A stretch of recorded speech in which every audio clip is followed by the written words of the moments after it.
I never used to be the type who got scared staying alone in a house. In fact, I kind of enjoyed it. The silence, the freedom, no roommates stomping around, no shared walls, just me, a glass of wine, and whatever weird documentary I wanted to binge. That changed the weekend I house sat for my Aunt Linda. She lives in one of those newer suburbs on the edge of the city, in a 2-story home with tan siding and an overly friendly HOA. She was headed on a weekend getaway with her boyfriend and asked if I could stay over, water her plants, and feed her cat, Mittens. Easy favor. I said yes without hesitation. Friday night started off fine.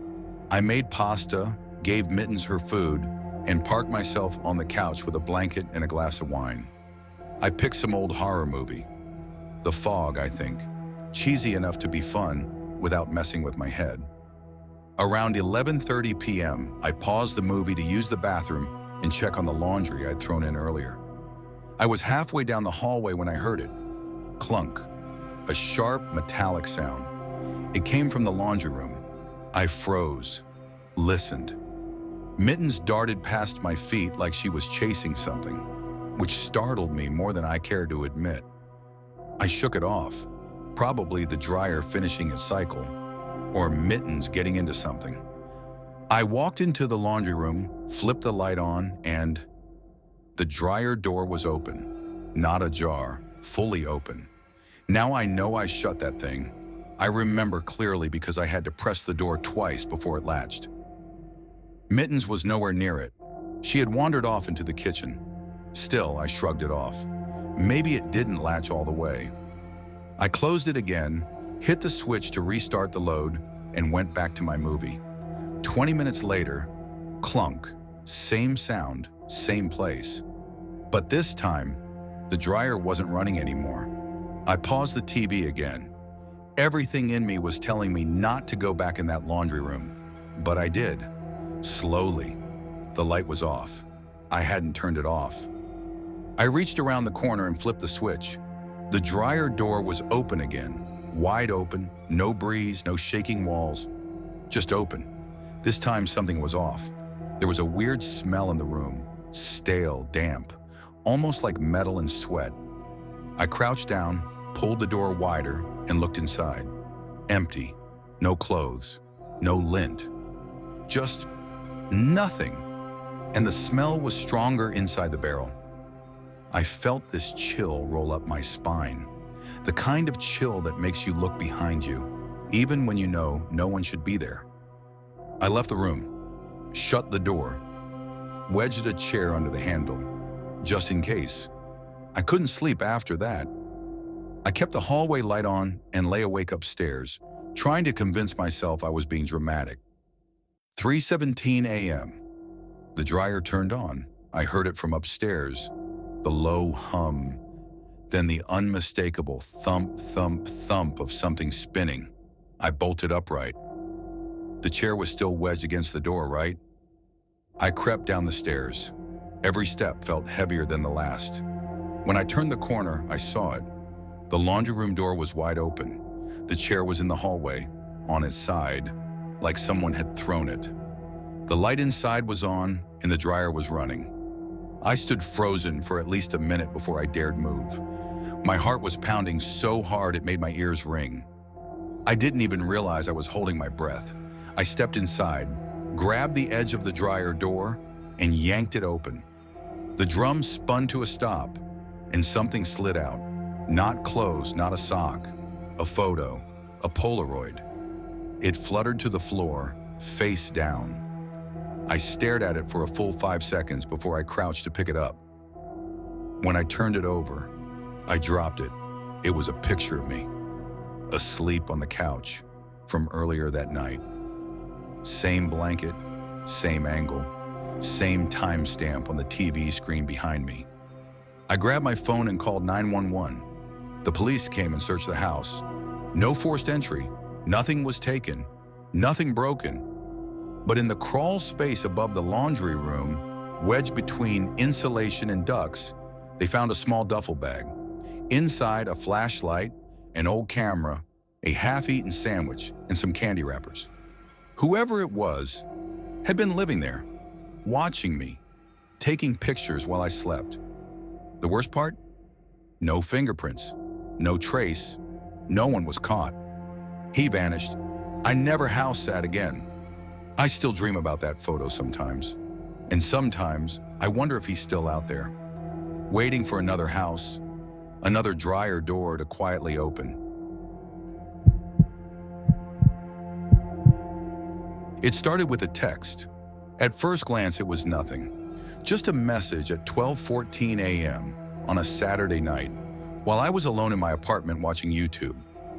You up? No name. Just a random number, area code I didn't recognize. I figured it was a drunk text meant for someone else, so I didn't respond. I set my phone down and went back to my video. 5 minutes later, another message. I see you. Red hoodie looks good on you. I was wearing a red hoodie. I paused the video, looked at the message again. Was this someone who knew me? I got up, went to the front door, locked the deadbolt again, and peeked out the window. Nothing. No cars on the street, no movement. I texted back. Who is this? The typing dots popped up immediately. Don't be shy. I just want to talk. That was enough. I blocked the number, turned off my phone, and tried to sleep. I told myself it was a prank or some creepy scam. But the next day I got a new message from a different number. Blocking me won't help. Same area code. That night I closed all the blinds, triple-checked the locks, and left every light on. I didn't sleep much. Around 3 a.m., I got another text.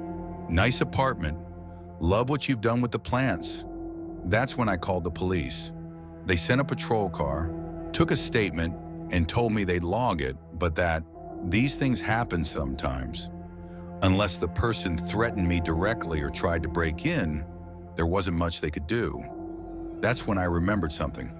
A few weeks before, I had sold some old kitchenware on Facebook Marketplace. A guy named Brian M. came by to pick up a blender. I remember because he seemed overly chatty and kept trying to stretch out the conversation. He asked what I did for work, whether I lived alone, said something like, bet it gets lonely up here. He had come inside, just for a second, said he wanted to check if the cord worked. I stupidly let him. I gave the cops his name and profile. They said they'd check it out. 2 nights later, I came home from work, and my apartment was cold.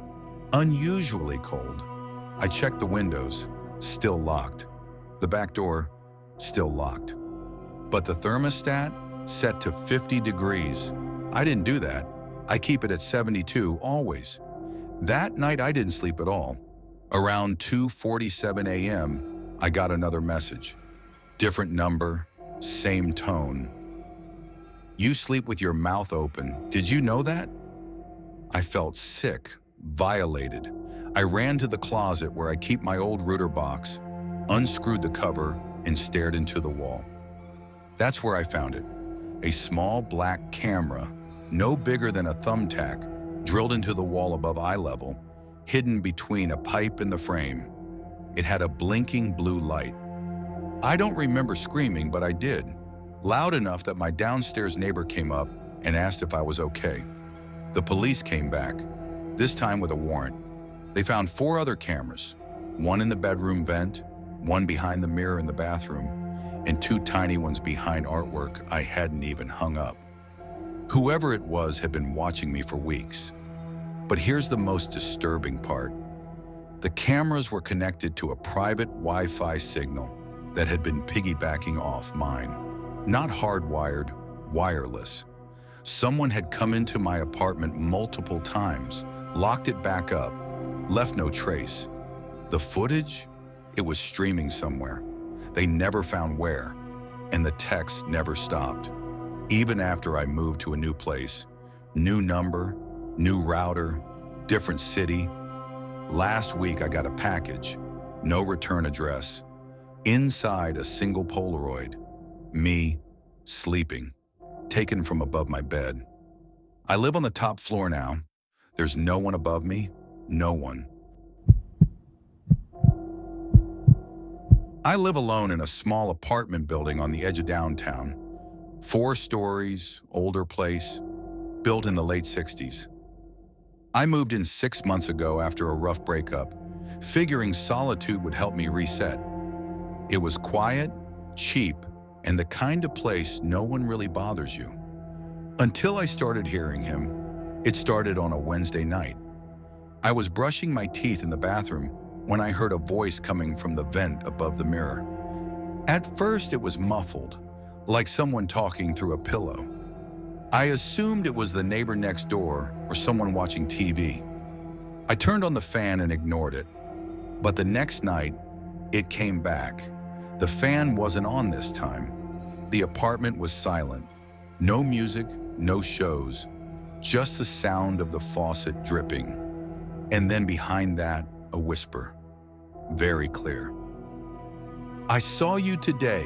That blue skirt was nice." I dropped my toothbrush. It wasn't muffled anymore. It sounded like the voice was right above me, speaking through the vent like a damn intercom.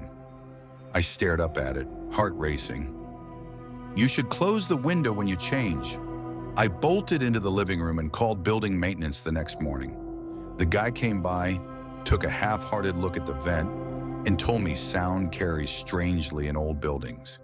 He offered to seal it with foam if I was paranoid. I said yes, but that night, the whispering was louder. Not just in the bathroom. Now it was in the bedroom too, through the vent near my nightstand. That voice was deeper this time, slower. "I like when you sleep on your side. You look peaceful." I remember I couldn't even scream. I just sat up in bed, my hands over my ears, shaking. The voice kept talking. "Don't move, you're perfect like this." The next morning, I called the landlord in tears. He sent another guy, this time a different maintenance tech. This guy was younger, more attentive. He said he'd take apart the vent casing and check for anything odd. After a few minutes, he called me over. He pulled something out of the wall. A phone, a black smartphone, wedged behind the vent. It was taped in place with black electrical tape. The camera had been positioned to point into the room. It had hours of footage on it. Me sleeping, me brushing my hair, me pacing the room on the phone with my mom. The voice? It wasn't coming from a neighbor. It was coming from a tiny Bluetooth speaker wedged into another duct.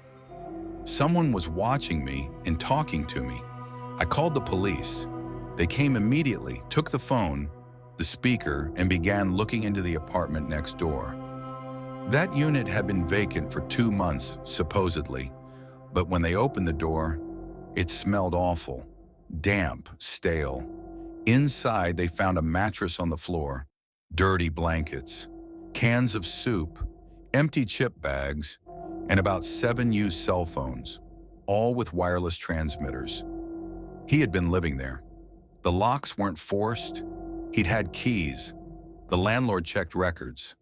The last person who rented that unit, a former maintenance man, fired last year, but they never recovered his key set, and they never found him.